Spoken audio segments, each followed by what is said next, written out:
Hello, आपका school mathematics class में से वेलकम है। देखिए, हम लोग डिफरेंशियल इक्वेशन देख रहे हैं जिसमें कि एनसीईआरटी आपका 9.4 है। उसी का हम देखिए जो स्टेटमेंट प्रॉब्लम है वही आपको अभी हम बता रहे हैं। और देखिए एक चीज़ इसमें अभी अभी जो 9.4 जो एक्सरसाइज हम लोग कर रहे हैं, तो ये डिफरेंशियल इक्वेशन जो होता है उसको सॉल्व करने का एक मेथड है, जो कि कौन सा मेथड हम लोग यूज़ कर रहे हैं, वेरिएबल सेपरेबल का।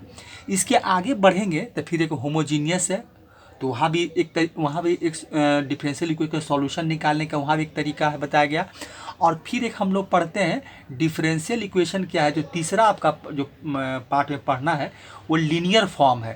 तो ये तीन तरह से आपको तीन टाइप का डिफरेंशियल इक्वेशन को सॉल्व करने का तरीका बताया गया है। एक होमोजीनियस हो गया, वेरिएबल सेपरेबल हो गया, और एक आपका लीनियर। तो देखिए तो एक बात इसमें और ये आता है, जैसे बताएंगे हम आपको जब शुरू करेंगे तो हम बताएंगे, लेकिन यहाँ थोड़ा सा बता देते हैं कि लेकिन जब हम लोग डिफरेंशियल इक्वेशन को जब सॉल्व करने के लिए जब एग्जाम में या कहीं क्वेश्चन आता है तो हम ये कैसे पहचानेंगे कि भाई कौन सा मेथड से करना है, वेरिएबल सेपरेबल से करना है या होमोजीनियस मेथड से करना है या लीनियर फॉर्म है। तो वो आपको प्रैक्टिस से आता है। आप लोग पढ़ चुके हैं या आगे पढ़ेंगे तो वो प्रैक्टिस, देखिए प्रैक्टिस करने के बाद क्या होता है, जितना प्रैक्टिस करेंगे मैथ में साइंस में तो यही तो है कि जितना आप उसको बनाएंगे, जितना पढ़ेंगे, उतना ही कॉन्फिडेंस, उतना ही आपका बढ़ता है। और क्वेश्चन को देखते ही आप पहचान जाएंगे कि भाई ये वेरिएबल सेपरेबल से बनेगा या होमोजीनियस मेथड से बनेगा या लीनियर फॉर्म है। तो ये प्रैक्टिस से आता है। तो हम 9 पॉइंट देखिए एक्सरसाइज जो 9 पॉइंट है उसका स्टेटमेंट प्रॉब्लम बना देते हैं। अब बाकी जो क्वेश्चन है वो आपका उस टाइप क्वेश्चन हम बहुत बताए हैं इसके पहले वाले वीडियो में। तो वो 9 पॉइंट का जो सिंपलेस्ट क्वेश्चन है तो उसको सॉल्व करना कोई ज़रूरी नहीं है, आप खुद ही बना सकते हैं। अभी इसके आगे जो पढ़ना है वो होमोजीनियस पढ़ना है, तो वो हम लोग देखेंगे। चलिए क्वेश्चन देखिए, आपका क्वेश्चन नंबर 20 हम लिखे हैं। यदि क्वेश्चन क्या है कि इन ए बैंक है, कहता है in a bank principal increase continuously at rate of R% पर year. Find the value of R निकालना है if ₹100 double itself in 10 year. अब फिर लॉग बेस E टू का वैल्यू दिया हुआ है 0.6931। तो ये वैल्यू हमको दिया हुआ है, ठीक है। तो आगे वो तो बाद में उसका काम आएगा। अब देखिए क्वेश्चन क्या है, ऐसा क्वेश्चन देखिए पहले बनाए हैं। कहता है कि एक बैंक है जिसका प्रिंसिपल जो आपका है कंटिन्यूसली मतलब लगातार आपका इंक्रीज कर रहा R% से, मतलब R% से कोई रेट है आपका दिया हुआ। तो R% से जैसे कैसे होता है 5%, 10%, हम लोग पढ़ते हैं SI निकाले हैं या कंपाउंड इंटरेस्ट पढ़े थे, तो भाई दिया रहता था कि भाई जो प्रिंसिपल है वो 10% या जो रेट है आपका वो 10% दिया हुआ। कुछ प्रिंसिपल होता था, जब SI निकालते थे टाइम होता था 2 ईयर का, 3 ईयर का। तो वही बात यहाँ पर है, तो वो R का वैल्यू दिया नहीं है, खाली दिया है कि R का जो R आपका है R% पर ईयर जो प्रिंसिपल है आपका बढ़ रहा है। अब वही R का वैल्यू हमसे पूछा है कि find the value of R if अगर ₹100 है तो डबल इट सेल्फ कितना हो जाता है 10 ईयर में। तो कहता है 10 साल में अगर जो, ठीक है, आप जो पैसा बैंक में जमा किए हैं 100 रुपया हम जमा किए, तो 10 साल में हमको दुगना हो गया। तो हम ये जानने का कोशिश करेंगे ना कि भाई बैंक हमको कितना % इंटरेस्ट दे रहा है, जिससे कि 10 साल में दुगना हुआ। भाई यही चीज़ हमको 8 साल में क्यों नहीं हो गया, 9 साल में क्यों नहीं हुआ, तो कितना % हमको बैंक इंटरेस्ट दिया। R का वैल्यू क्या था भाई, तो वही हमको R का वैल्यू यहाँ निकालना है। अब देखिए इस क्वेश्चन को बनाएंगे तो थोड़ा सा पहले मान लेते हैं, क्या मान लेते हैं कि let P be the principal कर देते हैं एंड टाइम बी T कर लेते हैं। तो थोड़ा सा इसको हम मान लेते हैं, फिर उसके अकॉर्डिंग टू क्वेश्चन जैसे जैसे बोलेगा वैसे वैसे निकालेंगे हम लोग। तो लिखते हैं लेट, आपका हो जाएगा let P be the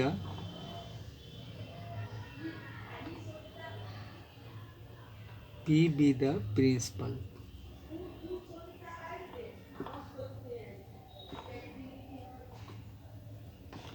late P be the principal and time भी T कर देते हैं, एंड एक ही में लिख देते हैं एंड टाइम T। चलिए T हो गया। अब देखिए इसके बाद हम क्या करेंगे कि अब जो रिलेशन दिया उसका यूज करेंगे। अब देखिए अब हमको डिफरेंशियल इक्वेशन के फॉर्म से बनाना है, तो इसको हम क्या करेंगे देखिए, तो यहाँ पर अब हम लोग क्या करेंगे, इसको निकालने का जो तरीका है, तो आप देखिए अब कितना परसेंट से बढ़ रहा है, तो ये बढ़ रहा है आपका R% से। तो अकॉर्डिंग टू क्वेश्चन क्या हो जाएगा, आपका dp/dt हो जाएगा, क्योंकि विथ रिस्पेक्ट टू टाइम बढ़ेगा, जो प्रिंसिपल आपका इंक्रीज कर रहा है, तो विथ रिस्पेक्ट टू टाइम, तो ये dp/dt इक्वल टू हो जाएगा, देखिए p ऑफ R%, यही ना होगा, क्योंकि ये कितना हो रहा है, तो ये हो जाएगा p ऑफ R%, यही होगा। देखिए तो ये हो जाएगा, तो इसको हम सॉल्व थोड़ा सा इसको हटा दें, जो परसेंट का साइन है उसको थोड़ा सॉल्व हटा, साइन को हटाएंगे, तो ये हो जाएगा PR/100 हो जाएगा, कि परसेंट का साइन हटाएंगे तो यही हमको वैल्यू मिलेगा। तो ये हो जाएगा dp/dt क्या मिला, PR/100। अब देखिए PR/100 मिला, तो अब यहाँ से हम लोग क्या करेंगे, अब देखिए यहाँ पर लिख देते हैं, देखिए आपका क्या मिला कि ये dp/dt जो है क्या मिला, देखिए यहाँ से आपका p, देखिए PR/100, ठीक है। अब इसको हम लोग काम कर सकते हैं, तो वेरिएबल सेपरेबल काम कर लेते हैं। तो यहाँ पर देखिए हम वेरिएबल सेपरेबल करें तो dp/p कर देते हैं, ये हो जाएगा, और यहाँ बच जाएगा मेरा R/100। यहाँ हम ऐसा कर सकते हैं, क्रॉस मल्टीप्लीकेशन करेंगे तो फिर ऊपर आपका न्यूमरेटर में ही p चला जाएगा, अब फिर यहाँ हो जाएगा आपका dt हो जाएगा, देखिए ये होगा। तो अब यहाँ पर क्या कर दिए, वेरिएबल सेपरेबल का काम कर दिए। अब देखिए इसको हम क्या करेंगे, बोथ साइड इंटीग्रेट कर देंगे, यही काम इसमें हम लोग करते हैं। तो सॉल्व करने के लिए क्या करेंगे, बोथ साइड इंटीग्रेट कर देंगे। तो यहाँ देखिए एक चीज़ और हम क्या लिख सकते हैं कि यहाँ R/100 जो मेरा है वो कांस्टेंट यहाँ हो जाएगा, क्योंकि हमको इंटीग्रेशन निकालना है t के रिस्पेक्ट में, और यहाँ हो जाएगा आपका क्या, इंटीग्रेशन dp/p हो जाएगा, ये यहाँ वैल्यू मिलेगा आपको। देखिए अब dp/p है तो इसका इंटीग्रेट करेंगे तो log p हो जाएगा मेरा, चलिए इक्वल टू R/100 हो जाएगा। देखिए तो ये हो जाएगा आपका R/100,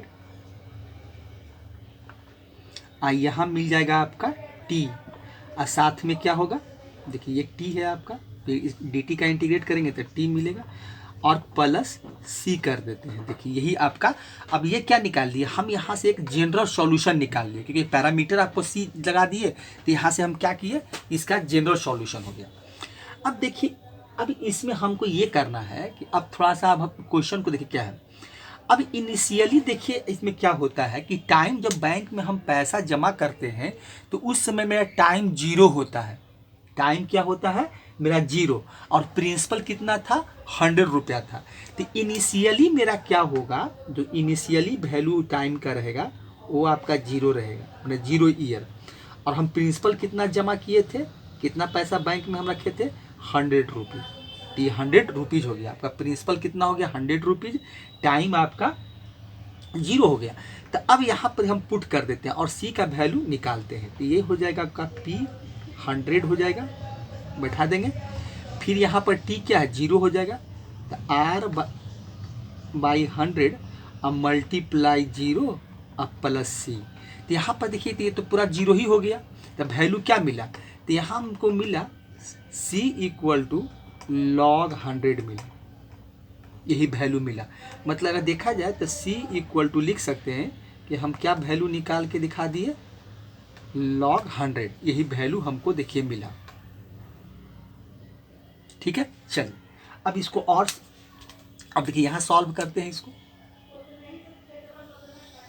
देखिए अब यहाँ पर हम क्या करेंगे कि जो मेरा इक्वेशन था, अब यहाँ पर देखिए c का वैल्यू हम पुट कर देंगे, तो c का वैल्यू देखिए तो यहाँ से क्या हमको मिला, log p मिला, log p हो गया, R/100t हो गया, अब प्लस c का वैल्यू कितना हम निकाल के लाए हैं, देखिए इसका वैल्यू लाए हैं log आपका 100, ये वैल्यू हमको मिला। अब देखिए ये वैल्यू हम निकाल लिए। अब देखिए इसके बाद का जो हमको काम करना है, तो अब हमको देखिए एक चीज़ क्या दिया हुआ है, अब इसके बाद अगेन देखिए, अब अगेन ये तो 100 पर काम कर लिए, अब अगेन देखिए क्या है कि हमको जो प्रिंसिपल मेरा क्या हो जा रहा है, प्रिंसिपल मेरा डबल हो जा रहा है। अगेन देखिए 10 साल में टाइम, जब 10 ईयर के बाद मेरा प्रिंसिपल क्या हो गया, प्रिंसिपल मेरा 200 हो गया, डबल हो गया, मतलब 100 था तो आपको डबल कर दिया तो 200 रुपया आपको देगा। टाइम कितना था, तो टाइम मेरा था 10 ईयर था, टाइम कितना था 10 ईयर्स, मतलब 10 ईयर का टाइम था। ठीक है, चलिए तो अब यहाँ पर हम लोग क्या करेंगे कि यहाँ पर देखिए, अब यहाँ पर log p की जगह पर हम कितना बैठा देंगे, अब मेरा p हो गया आपका 200 हो गया, तो 200 बैठा देते हैं। अब देखिए यहाँ r बाई 100 है, तो r का वैल्यू कितना हो जाएगा 100, ये तो रहेगा ही r बाई 100।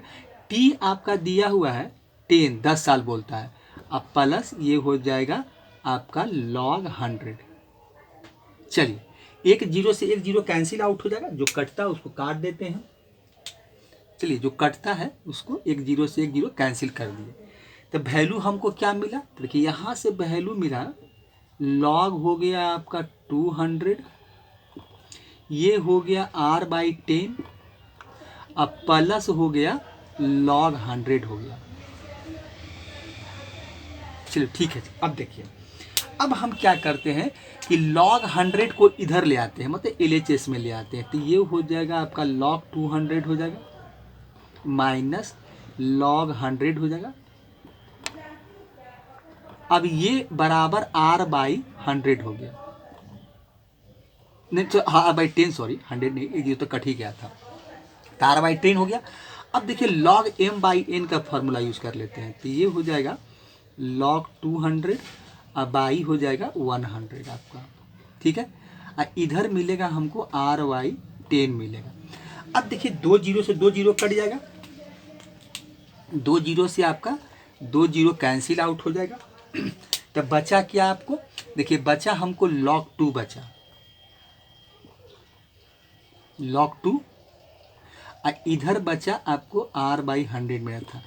अब देखिए पूरे कैलकुलस में हम लोग क्या करते हैं कि बेस ई यूज करते हैं, आप जानते होंगे पूरे कैलकुलस में बेस ई यूज किया गया। तो अब देखिए हम इसमें क्या करेंगे, हमको r का वैल्यू निकालना है, तो r का वैल्यू निकालना है, तो जैसे ही हम इसको क्या करेंगे log हटाएंगे, इसको एक्सपोनेंशियल के फॉर्म में लिखे होंगे, देखिए तो इसके पहले भी हम बताए थे। तो अगर हम इसमें क्या करें एक चीज़ कि अब यहाँ पर देखिए हमको ये करना है कि इसका वैल्यू निकालना है, तो वैल्यू निकालना है, तो देखिए तो इसमें देखिए एक्सपोनेंशियल log 2 का तो वैल्यू दिया होता है, एक्सपोनेंशियल क्या करना, देखिए log बेस e2 का हमको वैल्यू दिया हुआ है, तो चलिए इसमें तो वैसा करना नहीं है, तो ये तो आपको वैल्यू हमको दिया हुआ है, ये सब फॉर्म में हमको लाना नहीं है, वो आगे वाला क्वेश्चन था। अब देखिए उसके बाद का क्वेश्चन था जिसमें कि पावर का वैल्यू दिया हो, चलिए रहने दीजिए, उसके लिए कोई दिक्कत नहीं, हमको r का ही वैल्यू निकालना, हम निकाल देते हैं। चलिए तो इसमें हमको क्या है कि log बेस e2 का वैल्यू दिया हुआ है, ये वैल्यू है 0 पॉइंट आपका 6931 इक्वल टू r बाई 10 हो जाएगा। ठीक है, क्रॉस मल्टीप्लीकेशन कर देते हैं, तो यहाँ से देखिए नीचे 1 है, तो ये हो जाएगा आपका r बराबर 0.6931 अब मल्टीप्लाई 10। तो अब डेसिमल क्या होगा, एक डिजिट आपका क्या आ जाएगा, इस आगे खिसक जाएगा मतलब। तो अगर यहाँ पर r का वैल्यू देखें तो r का वैल्यू हमको क्या मिलेगा, तो ये हो जाएगा 6.931। तो यही देखिए r का आपका जो r का वैल्यू है यही हमको मिला, तो यही मेरा आंसर हो गया 6.9। अगर इस तो r का वैल्यू जो था मेरा यही हम निकाल के इसमें दिखाना था कि find the value of r, तो find the value of r हम निकाल कर दिखा दिए, तो यही हमको इस क्वेश्चन में करना था। ठीक है, तो इस तरह से हम निकाल कर इसको देखिए, तो ये कितना हो गया। तो एक चीज़ में और भी कर सकते हैं, देखिए इसमें एक क्या कर सकते हैं कि r परसेंट में रहता है तब परसेंट ही दिखा देते हैं, मतलब देखिए तो ये हो जाएगा, क्योंकि r परसेंट में होता है तो r का वैल्यू कितना आया 6.931। देखिए अभी हो सकता है बुक में आपका 6.93 दिया हुआ, तो कोई दिक्कत नहीं है, जो वैल्यू आया हम वो लिख दिए, तो ये आपका आंसर हो गया। तो क्वेश्चन नंबर जो 20 था, तो इस तरह से हम इसको सॉल्व करते हैं। फिर इसके बाद जो क्वेश्चन नंबर आगे जो 21 है तो इसको हटाते हैं और क्वेश्चन नंबर 21 लिखते हैं, ठीक है, सब 9.4 का ही, ठीक है। तो इसको हटाते हैं, इरेज करते हैं। देखिए क्वेश्चन नंबर 21 क्या है, उसी सेम ही टाइप ऑफ क्वेश्चन है, कहता है in a bank principal increase continuously at the rate of 5%, क्योंकि वहाँ R% दिया था रेट और यहाँ 5% है per year. An amount of ₹1000 is deposited with this bank and how much will it worth after 10 year.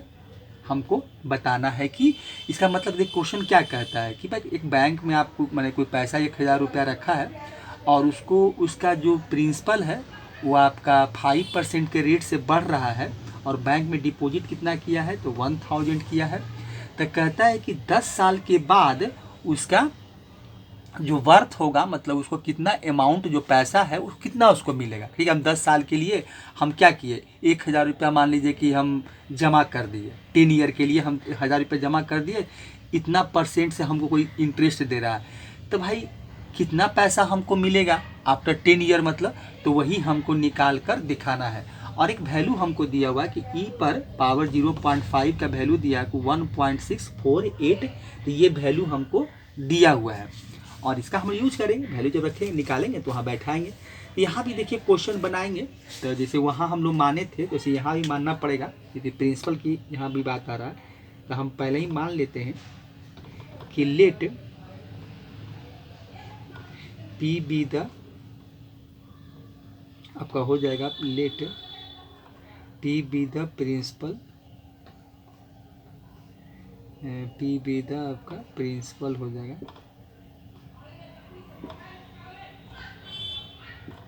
And time be the T, ये T हो गया, ठीक है, एंड टाइम टी होगी। तो अब देखिए अकॉर्डिंग टू क्वेश्चन यहाँ क्या होगा कि अब देखिए वहाँ R% था, यहाँ 5% है, तो यहाँ भी वही होगा, क्योंकि मेरा जो प्रिंसिपल कैसे बढ़ेगा विथ रिस्पेक्ट टू टाइम। तो यहाँ भी कर देंगे हम लोग कि dp/dt इक्वल टू हो जाएगा आपका। अब देखिए यहाँ पर क्या है, जो P है आपका 5% से इंक्रीमेंट हो रहा है, माने इंक्रीज कर रहा है, तो P मल्टीप्लाई मतलब 5%, तो 5/100 कर देते हैं, इसे वहाँ किए थे। तो यहाँ देखिए अगर इसको तो हम थोड़ा कैंसिल आउट भी कर सकते हैं, मतलब कट जाएगा, तो वैल्यू यहाँ हम काट देते हैं इसको तो 5 आपका क्या 5/100 है, इसको 1 हो जाएगा और यहाँ 20 हो जाएगा, तो मतलब वैल्यू हमको मिलेगा यहाँ से P/20 मिलेगा, ये वैल्यू आपको यहाँ मिलेगा। ठीक है, अब यहाँ से हम लोग क्या करते हैं कि वेरिएबल सेपरेबल यूज कर लेते हैं, तो यहाँ भी वही काम करेंगे, dp/ आपका P कर लेते हैं। देखिए तो dp/dt इक्वल टू क्या मिल गया हमको P/20। तो अब यहाँ पर हम लोग क्या करेंगे, इसको वेरिएबल सेपरेबल वाला काम करेंगे, तो ये हो जाएगा आपका dp/P कर देते हैं। देखिए एक चीज़ और यहाँ लिख देते हैं, एक बार यहाँ से फिर पहले लिख देते हैं तो आपको देखने में आसान होगा। अब यही क्या मिला था हमको P/20 है, देखिए क्या मिला हमको P/ आपका 20 मिला है।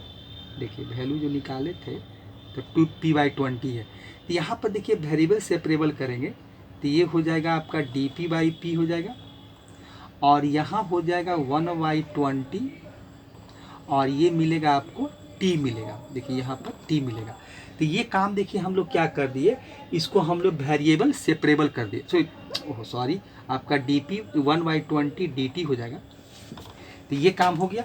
अब देखिए अब हम लोग क्या करेंगे, इसको बोथ साइड इंटीग्रेट कर देंगे, तो बोथ साइड इंटीग्रेट करेंगे तो ये हो जाएगा कितना, ये dp/P हो जाएगा और ये हो जाएगा 1/20 को कांस्टेंट है, इसको बाहर निकाल लेते हैं और यहाँ हो जाएगा आपका dt हो जाएगा।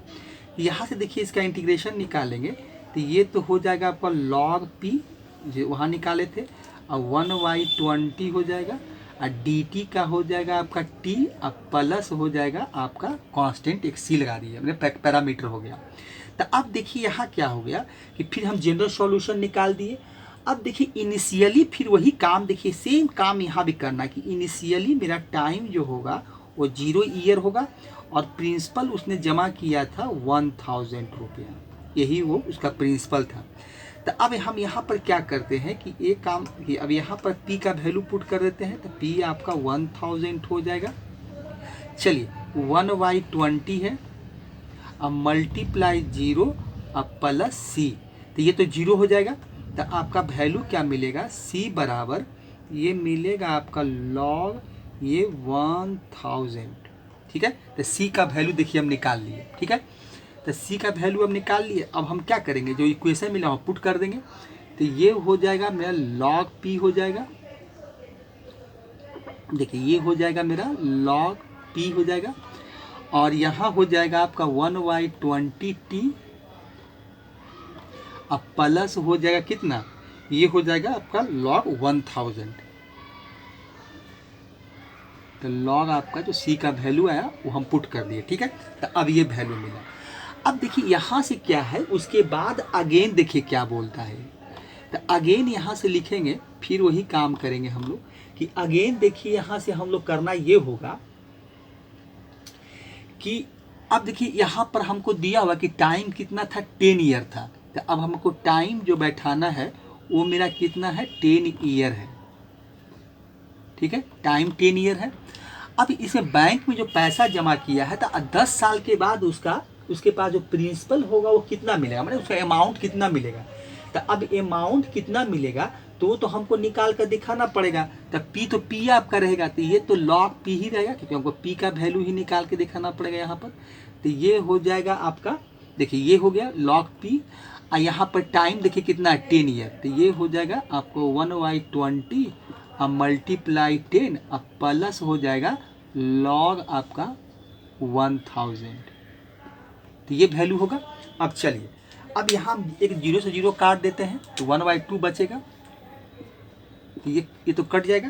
तो वैल्यू हमको क्या मिलेगा, अब देखिए एक काम हम यहाँ से ये करते हैं। अब देखिए यहाँ से देखिए log P आपका हो जाएगा, तो ये हो जाएगा log P। अब देखिए इसको उठाकर इधर ही ले आते हैं, तो ये हो जाएगा log आपका 1000, ये हो जाएगा, और इधर वैल्यू बचा है आपका 1/2। अब यहाँ से देखिए हम log m/n का फॉर्मूला यूज़ कर लेते हैं। log P बाई आपका कितना हो जाएगा 1000, और इधर वैल्यू मिलेगा आपका 1/2। अब देखिए इसको हम एक्सपोनेंशियल फॉर्म में लिखेंगे तो क्या मिलेगा, देखिए तो यहाँ से हमको मिलेगा P/1000, और यहाँ से हो जाएगा आपका ये e पर पावर 1/2 हो जाएगा। देखिए इसको और हम क्या कर सकते हैं, तो P/1000 हो जाएगा, और हम लिख सकते हैं कि e पर पावर हो जाएगा 0.5 हो जाएगा। अब देखिए e पर पावर का 0.5 का वैल्यू दिया हुआ है, कितना हमको दिया हुआ वैल्यू, ये दिया है 1.648 है, ये हो जाएगा P/1000। देखिए ठीक है, चलिए आपको P का वैल्यू निकालना है, तो हम P का वैल्यू देखिए यहाँ निकाल देते हैं। तो क्रॉस मल्टीप्लिकेशन कर देंगे, देखिए नीचे नहीं कुछ है तो 1 हो जाएगा, तो 1 से मल्टीप्लाई करेंगे तो ये P हो जाएगा, और क्या हो जाएगा आपका 1.648 अब मल्टीप्लाई 1000। ठीक है, डेसिमल हटाइए तो यहाँ आपको मिलेगा 1000। अब देखिए 1000 से 1000 कट जाएगा आपका, चलिए 1000 से 1000 आपका कट गया। P का वैल्यू जो हमको मिला वो कितना मिला 1648 रुपये। यही देखिए मेरा फाइन जो वर्थ पूछा था, यही इसको वर्थ मिला 1648 रुपया ही इसका आंसर है। तो यही देखिए इस क्वेश्चन का, देखिए सेम टाइप क्वेश्चन है, इसे हम लोग क्वेश्चन बना रहे हैं तो क्वेश्चन जो आपका है सेम ही टाइप सब है, जैसा हम उसको निकाले थे तो वही प्रोसेस देखिए सेम प्रोसेस था, हम यूज कर दिए और इसका भी आंसर हम निकाल दिए। ठीक है, यही इसका रुपीज़ इतना आंसर है। ज़्यादा कीजिएगा तो आगे में रुपीज़ लगा दीजिए, क्योंकि P का वैल्यू था तो ये रुपीज़ के फॉर्म में है, क्योंकि तो P है तो P तो आपका रुपी ही रहता है। P = हो जाएगा, यहाँ पर RS लिख दीजिए, क्योंकि बुक में RS ही लिखा है, इसको 300 अच्छे से लिख देते हैं। चलिए P = ये हो जाएगा आपका RS 1648 रुपीज़। यही देखिए इस क्वेश्चन का आंसर हो गया। तो क्वेश्चन नंबर 21 देखिए आपका पूरा हो गया। अब स्टेटमेंट प्रॉब्लम में अब एक क्वेश्चन और बचा हुआ है, सिर्फ क्वेश्चन नंबर 22। तो ठीक है, इसको हटाते हैं और क्वेश्चन नंबर 22 देखते हैं। ठीक है, तो हम लोग देखिए क्वेश्चन नंबर 21 तक इसमें देखें तो हमसे 2 क्वेश्चन देखे हैं, 20 और 21 देखे हैं। अब देखिए जो क्वेश्चन नंबर 22 है जो वो हम अगले वीडियो में देखेंगे, क्योंकि इससे ज़्यादा जो मेरा मोबाइल है वो आपको टाइम प्रोवाइड नहीं करता जिससे हम वीडियो बनाते हैं। तो अगले वीडियो में फिर हम क्वेश्चन नंबर 22 सॉल्व करते हैं। ठीक है, तो थैंक्स, फिर अगले वीडियो में फिर से मिलते हैं।